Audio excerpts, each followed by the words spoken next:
ഇവിടെ ബിരിയാണിക്ക് 125 രൂപയാണ്. ഈ AC റെസ്റ്റോറൻറ്റിൽ മീൽസ് സ്റ്റാർട്ട് ചെയ്യുന്നത് 18 രൂപയിലാണ്. പക്ഷേ 125 രൂപയും കൊണ്ട് നിങ്ങൾ ബിരിയാണി കഴിക്കാൻ വന്നാൽ ബില്ല് ചെയ്യുന്ന ആൾ പറയും 130 ചില്ലറ രൂപ വേണം, കാരണം 5% GST ഉണ്ട്.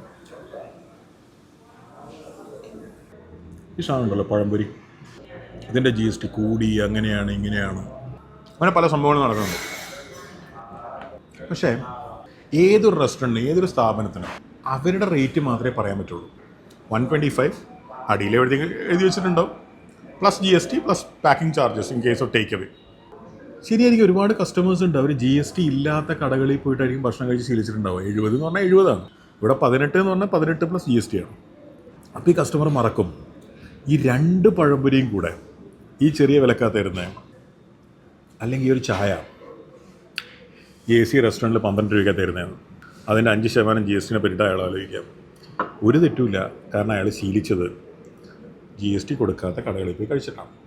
പക്ഷേ ഈ GST എന്ന് പറയുന്ന സാധനമല്ലേ, നമ്മുടെ മനസ്സ് അതിനെതിരാവരുത്. ടാക്സേഷൻ വേണം എന്ന് വെച്ച് ഓവർ ടാക്സേഷൻ വേണമെന്നല്ല ഞാൻ പറയുന്നത്. ഫുഡിൻ്റെ മുകളിൽ 5% GST ശരി, അതിന് ഇൻപുട്ടില്ല, അങ്ങനത്തെ പ്രശ്നമുണ്ട്, ഇങ്ങനത്തെ പ്രശ്നമുണ്ട്, അതൊക്കെ ശരി. നിർമ്മല സീതാരാമൻ ടാക്സ് എന്നൊക്കെ ആൾക്കാർ കളിയാക്കുന്നേക്കാം. അതിനകത്ത് അശാസ്ത്രീയത ഉണ്ടാവുമായിരിക്കും, അല്ലെങ്കിൽ അത് ഇൻപുട്ടില്ലാത്തതിൻ്റെ പ്രശ്നമുണ്ട്, ഒക്കെ ഉണ്ടാവും. അതൊക്കെ നമുക്ക് ശരിയാക്കാം. നമ്മൾ സിസ്റ്റത്തിൻ്റെ അകത്ത് നിന്നിട്ടാണ് ഫൈറ്റ് ചെയ്യേണ്ടത്. എന്തിനാ GST, എന്തിനാ ടാക്സ്, ഈ ഗവൺമെൻറ് എന്താ എനിക്ക് തരുന്നേ? ഈ ഗവൺമെൻറ് ഒരുപാട് കാര്യങ്ങൾ നമുക്ക് തരുന്നുണ്ട്, രാജ്യസുരക്ഷ മുതൽ പലതും. പട്ടാള സിനിമയിലൊരു ഡയലോഗുണ്ട്, നമുക്ക് പറയുന്നത്, ഇവിടെ ആരും കാണാനില്ലല്ലോ, നീ നമ്മളറിയേണ്ട വല്ല പാകിസ്ഥാൻ പട്ടാളം കൊണ്ടുപോയോ എന്ന് വെച്ച് നമ്മളെ എടുത്തുകൊണ്ട് പോകാൻ മാത്രം വൃത്തിയിട്ടവരാണ് പാകിസ്ഥാൻകാരെന്ന് ഞാൻ പറയുന്നില്ല. പക്ഷെ സ്റ്റിൽ അതും ഒരു ആസ്പെക്റ്റാണ്. അവർക്കൊക്കെ പട്ടാളക്കാർക്ക് ശമ്പളം കൊടുക്കണ്ടേ, അല്ലെങ്കിൽ എല്ലാ സിസ്റ്റംസും നടക്കണ്ടേ? ടാക്സ് വേണം, ഡെഫിനറ്റ്ലി വേണം. അല്ലേ പിന്നെ UAE ഒക്കെ പോലെ ടാക്സ് ഇല്ല. പണ്ടത്തെ കാലമാണ്, ഇപ്പോൾ VAT ഉണ്ട്, പക്ഷേ സ്പോൺസർഷിപ്പ് ഉണ്ട്. മറ്റേ ലൈസൻസ് ഫീ, ഇവിടെ ഒരു റെസ്റ്റോറൻറ്റ് ലൈസൻസ് ഫീ നിസ്സാര രൂപയാണ്. അവിടെ എന്ന് പറഞ്ഞാൽ 10,000 ദിർഹം കൊടുക്കണം. ഇവിടെ ഒരു എംപ്ലോയിനെ ജോലിക്ക് വെക്കണമെങ്കിൽ, ഒരു നേപ്പാളിനെ ജോലിക്ക് വെക്കണമെങ്കിൽ പോലും ജോലിക്ക് വെക്കാം. അവിടെ ആരെങ്കിലും ജോലിക്ക് വെക്കണമെങ്കിൽ ഓരോ കൊല്ലവും എത്ര രൂപ വിസ ഫീസ് കൊടുക്കണം.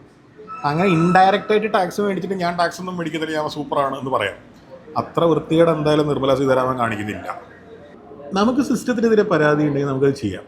പക്ഷേ ഈ 12 രൂപയുടെ പഴംപൊരിയിൽ 5% എന്തിനാ GST എന്ന് ഒരു കൗണ്ടറിലുള്ള സ്റ്റാഫിനോട്, അത് ഇവിടുത്തെ കാര്യമല്ലാട്ടോ പറയും, ഇവിടെ ആരും അങ്ങനെ പറയുന്നൊന്നുമില്ല.